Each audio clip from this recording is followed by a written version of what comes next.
Ok, alors comme je suis une personne de plus de 50 ans, que en plus j'ai un sentiment, après une communication sur l'imposture, je peux me sentir aussi un imposteur. Résumé, donc 20 ans de pratique à l'Université de Savoie. Ok, c'est un challenge. Et je vais commencer par remercier Serge Carbonel parce que c'est lui qui est venu me chercher. Donc il m'a débauché, il m'a demandé de venir de prendre un poste de psychologue, de professeur de psychologie clinique. Et donc s'il n'était pas venu me chercher, je pense que je n'aurais pas songé à venir à Chambéry. Donc je crois bien, je suis une imposteur. Et en fait, pour l'Université de Savoie-Mont-Blanc, c'était vraiment un risque énorme, puisque lorsqu'on passe professeur, dès le premier jour, on est titulaire et on ne peut plus être mis à la porte. Donc il a osé ce défi et je l'en remercie. Je suis vraiment très contente d'avoir accepté finalement sa proposition. Alors, la carrière en psychologie clinique a évolué et quand je suis arrivée, j'avais une définition du poste de psychologue clinicien comme pouvant connaître la psychopathologie, le DSM, la CIM, et on devait donc s'appuyer sur des outils internationaux pour donner des diagnostics.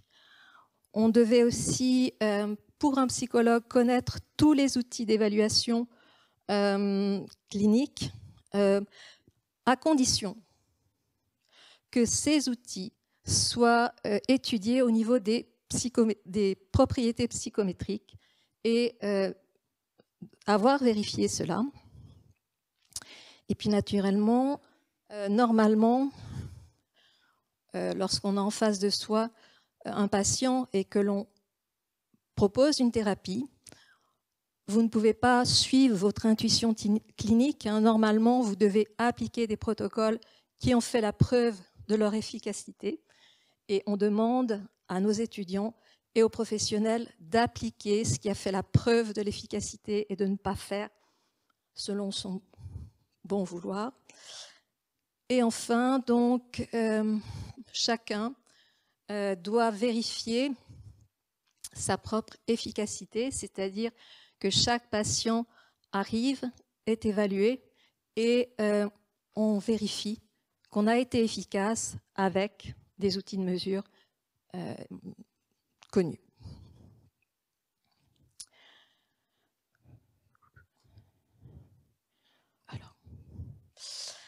Alors finalement, j'avais dit oui pour venir à Chambéry, mais finalement, lorsque j'ai dit oui, je n'avais pas mesuré que j'allais changer de population et qu'on me demandait finalement de m'impliquer dans un master d'enfants et d'adolescents. Jusqu'à présent, j'étais une spécialiste de l'adulte et quand je suis arrivée à Chambéry, il a fallu que je réponde à la demande, parce que je réponds toujours quand on dit de faire quelque chose, je le fais. Et donc, je me suis formée aux prises en charge de l'enfant, donc il a fallu que je me forme et puis ensuite que je propose des cours spécifiques à la prise en charge de l'enfant. C'est il y a vraiment, on ne peut pas copier-coller ce que l'on fait avec un adulte avec un enfant, c'est un peu autre chose. Et puis aussi, il a fallu que je recense tous les outils d'évaluation spécifiques à l'enfant. Et donc, ça a été l'occasion d'un livre en 2 tomes concernant donc les outils d'évaluation de l'enfant et de l'adolescent. Et ça m'a donné l'occasion de valider un certain nombre d'échelles, telles que la SCARE, la RCADS, etc. Donc des échelles d'anxiété, de dépression, d'estime de soi, et également de personnalité. Et puis, après ce livre, j'ai quand même continué, notamment en participant à un manuel d'évaluation, enfin un test qui s'appelle le EPIC et qui permet donc d'évaluer la personnalité de l'enfant que les parents remplissent. Et puis en ce moment, donc, je continue. Et donc, après avoir travaillé sur les outils qui évaluaient les symptômes, je m'intéresse aux outils qui évaluent les processus. Et après avoir travaillé donc l'écart entre les soi chez l'adulte, on essaye de maintenant l'adapter donc à l'adolescent.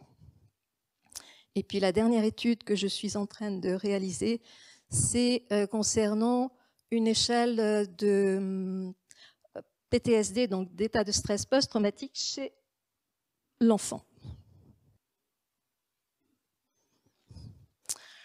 Donc, mis à part les articles concernant les validations d'outils spécifiques à l'enfant, j'ai participé à des chapitres, à des pathologies. Donc, j'ai fait un chapitre sur les phobies spécifiques de l'enfant, donc dans un ouvrage canadien.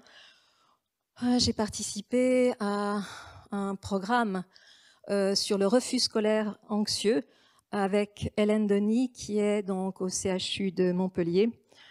Et puis, voilà, donc j'ai travaillé aussi, évidemment, donc, sur le TOC de l'enfant, donc avec un article, et on a travaillé avec une de mes collaboratrices. Et puis, dans l'autisme, c'est l'adaptation du petit robot Nao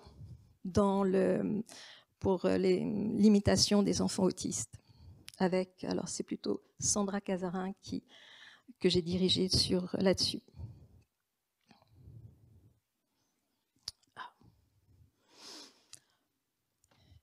Je vous ai présenté une définition de la psychologie clinique. Et puis, finalement, depuis mon arrivée à l'université, c'est-à-dire 2003, finalement, il y a eu un changement puisque les universités de psychologie délivrent le titre de psychologue, éventuellement le titre de psychologue clinicien. Mais il faut savoir que depuis 2010, le titre de psychothérapeute est donné d'entrée de jeu aux psychiatres et aux psychologues cliniciens au sortir de leurs études.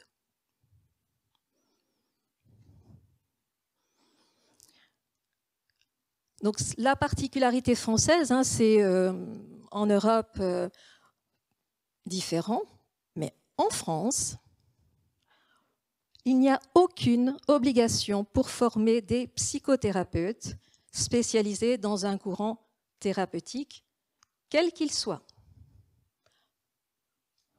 Il vous suffit, si j'applique la loi, de bien connaître la psychopathologie. Et vous êtes psychothérapeute.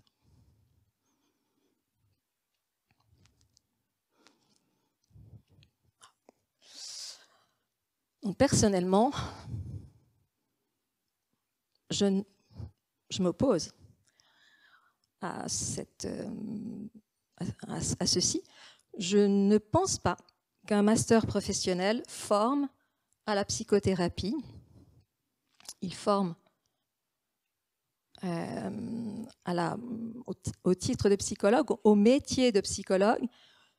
Éventuellement, si les études changent, s'il y a des modifications, etc., peut-être qu'on pourra accepter qu'il forme à la psychothérapie, mais en l'état, c'est une illusion.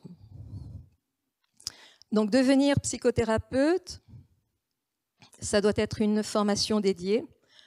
C'est un apprentissage qui se fait au cours de sa pratique, c'est-à-dire qu'il faut que les personnes pratiquent et suivent des cours pour se former.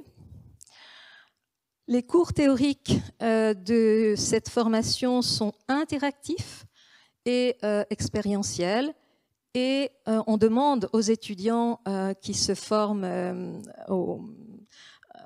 qui sont en formation, de faire des thérapies, mais ces thérapies sont sous contrôle, sous supervision et sont encadrées. Donc, il existe différents courants. Vous avez dû le comprendre. Je n'en connais qu'un. Les thérapies comportementales et cognitives. Et pour former donc à la prise en charge des thérapeutes, des psychologues à la thérapie cognitive et comportementale, il y a donc le diplôme interuniversitaire de TCC qui a été introduit en 2006 donc à l'université, qui est ouvert à toutes les personnes qui ont le titre de psychologue et plus particulièrement le titre de psychologue clinicien. Bon, j'ai été co-responsable de 2008 à 2022. Il est sur 3 ans. Je vous épargne le détail. Mais sachez que le volume horaire de chaque année, c'est entre 175 et 190 heures annuelles. Autrement dit, il y a 10 à 11 séances de 2 jours par an, par année.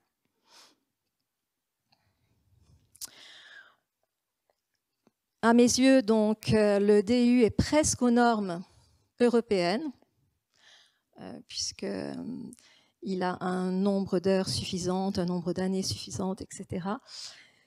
Il forme donc à la pratique des TCC et je remercie Anne, Denis, Nathalie Fournet d'avoir pris le relais par rapport à la responsabilité que j'avais. Donc merci à vous deux.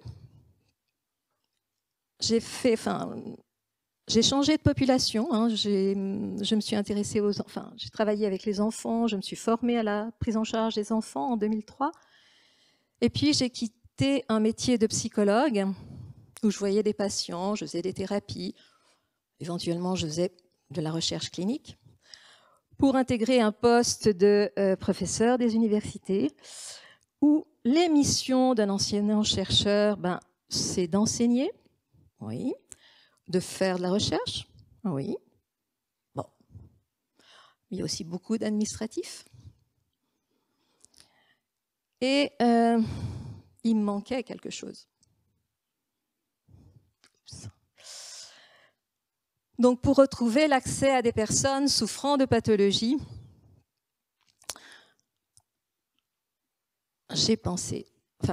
j'ai imité les Belges et j'ai copié le modèle des universités en Belgique en créant donc une unité de consultation adossée donc à un des laboratoires de psychologie en 2008. Donc j'ai mis 5 ans où j'avais pas de patient. Bon. Et finalement, en 2008, j'ai enfin pu retrouver le fait de pratiquer des thérapies. Donc en fait, actuellement, l'unité s'appelle les troubles émotionnels et développementaux, donc qui est adossée à un laboratoire. Donc c'est génial, comme ça, en tant que prof émérite, je peux continuer puisque je fais de la recherche.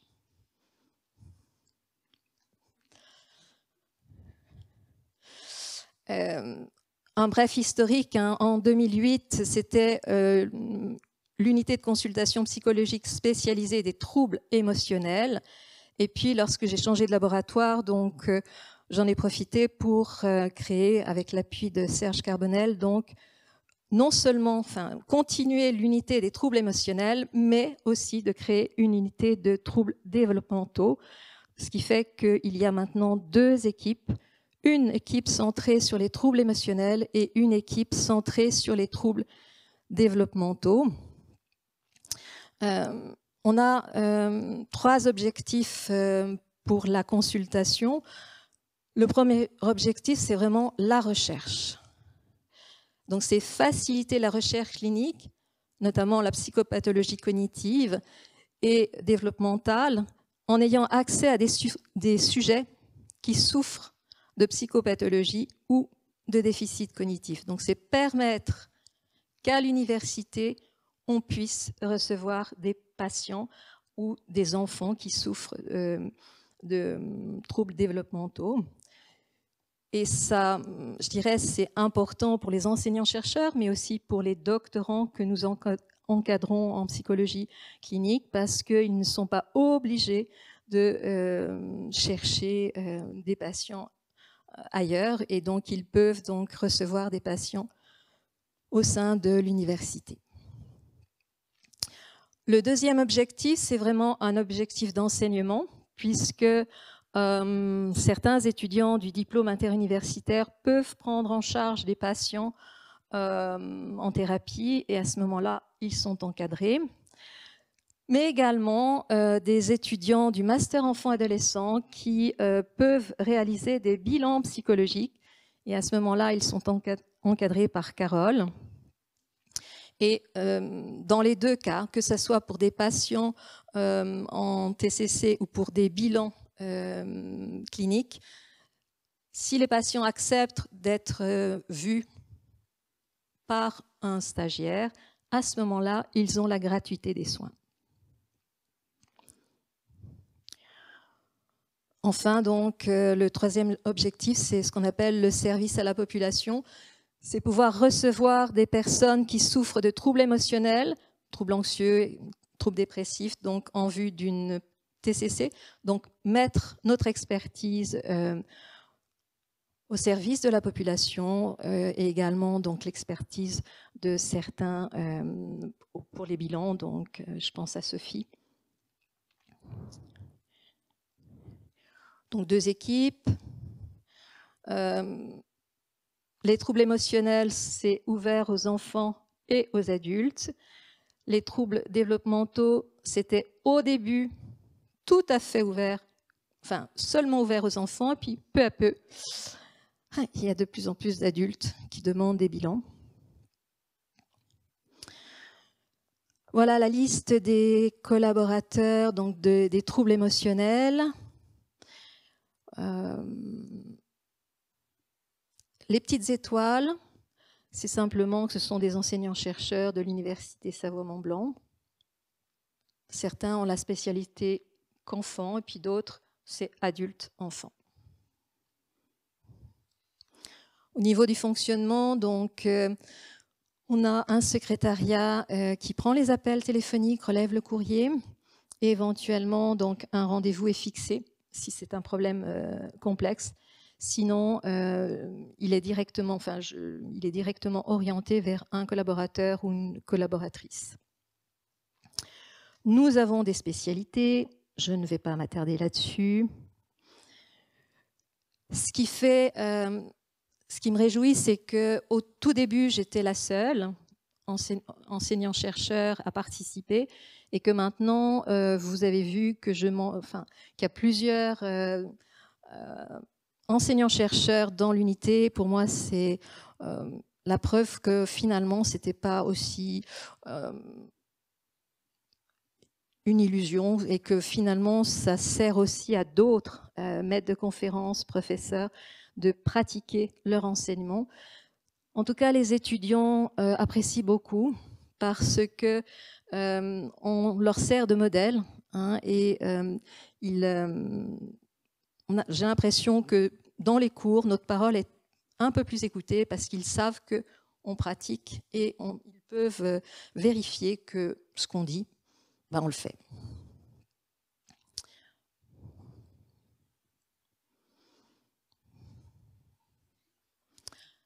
Et maintenant, qu'est-ce que je fais? Bon.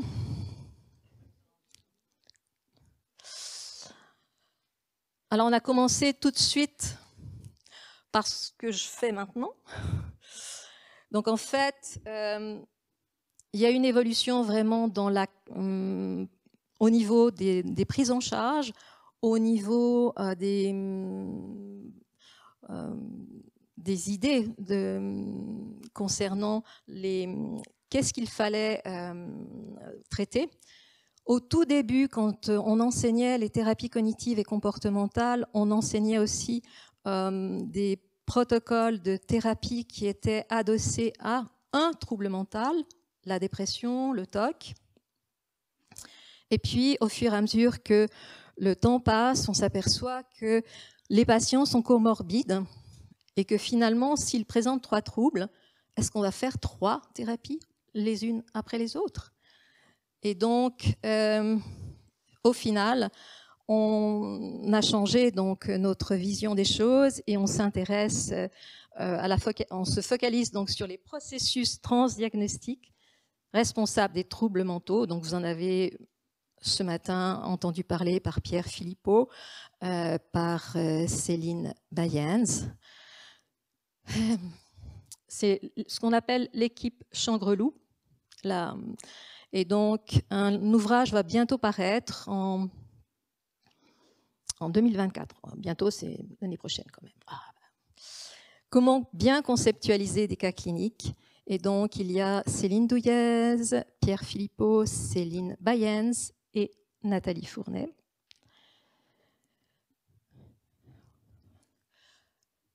Bon, tout ce que j'ai fait ici à l'université, eh bien finalement, rien n'aurait été possible seul. Donc, j'en profite pour remercier tous ceux qui ont collaboré avec moi. Et un grand merci à Jean-Luc Roulin, qui m'a beaucoup... qui a été un complice au niveau des publications. Au tout début, il disait la personnalité, ça n'existe pas. Mais voyez Martine Bouvard, parce qu'elle va vous expliquer que ça explique. Et puis finalement, je l'ai embarqué dans des analyses confirmatoires d'outils concernant la personnalité. Il l'a fait, donc un grand merci, parce que c'est vraiment quelqu'un qui a beaucoup de capacités et qui partage avec... sans donner fin à ses connaissances. Je remercie aussi les étudiants, les collègues et naturellement, vous l'avez compris, Anne et Nathalie. Et au final, Pascal, tu avais bien trouvé le titre. Tout était dans le titre. Qu'est-ce que j'ai pu apporter à l'université? C'est l'idée d'une unité de consultation des troubles émotionnels et développementaux, et puis la formation à la psychothérapie au travers des DU, DU de TCC, DU Trauma. Merci de votre attention.